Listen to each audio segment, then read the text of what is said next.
What's up, guys, and welcome back to my channel. This is the best place for music creators, music producers, and entrepreneurs. That's right. Today I have another quick tutorial, and I'm going to show you guys exactly how to save some of your sounds in Logic Pro X. Now, sometimes we get to creating and we tweak and manipulate sounds, and then we be like, hey, this is a pretty cool sound.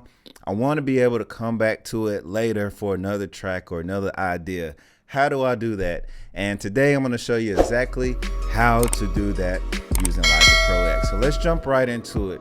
So I have my Logic Pro session pulled up, an empty track session pulled up here. So what I'm going to do is let's add a track. This can be any instrument, guys, that you want. And normally I'm just going to pick a piano. It's just an easy sound.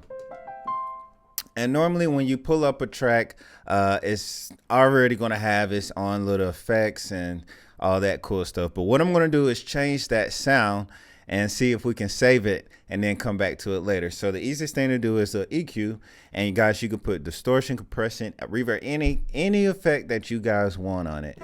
But I'm just going to use the EQ, and let's manipulate the sound. So I took some lows out.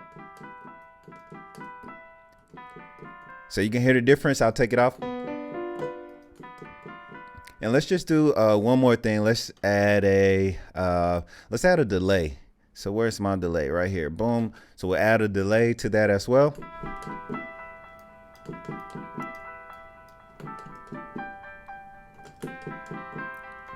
All right, so cool, very cool. You can hear a distinct difference in when I first pulled up that piano sound. So if I like this sound and I want to save it, all I have to do, guys, is go over here to my settings right over here. Let's click that. And then I go over here to where it says save channel strip settings as, save as performance. Now I'm going to go over here and let's choose save as performance. And that's going to bring up Grand Yamaha. So I already have some pulled up over here, some performances or stuff like that. So I could do that, and it'll pull up my 12. You know, I've had, I guess, 11 other programs. So let's see what happens when I do that. I press OK, and now let's go back to a brand new track. Let's close all of this out, and I go back over here to settings, and I go to performances, and I should be able to see where I have Yamaha Grand Piano right down here, which was my track number 12. Let's see.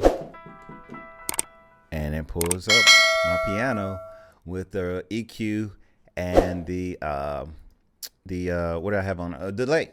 So guys, that's a very, very easy way that you can save all your settings or any new stuff right there. Just go to performances and it pulls it up. Let's do it again.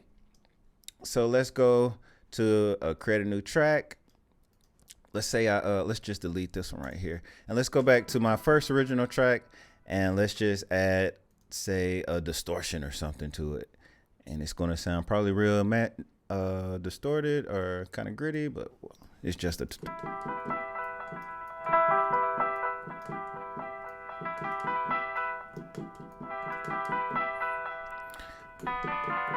okay, so you can hear the distortion. Let's even mess with the EQ so we know we got. All right, so cool. I have that.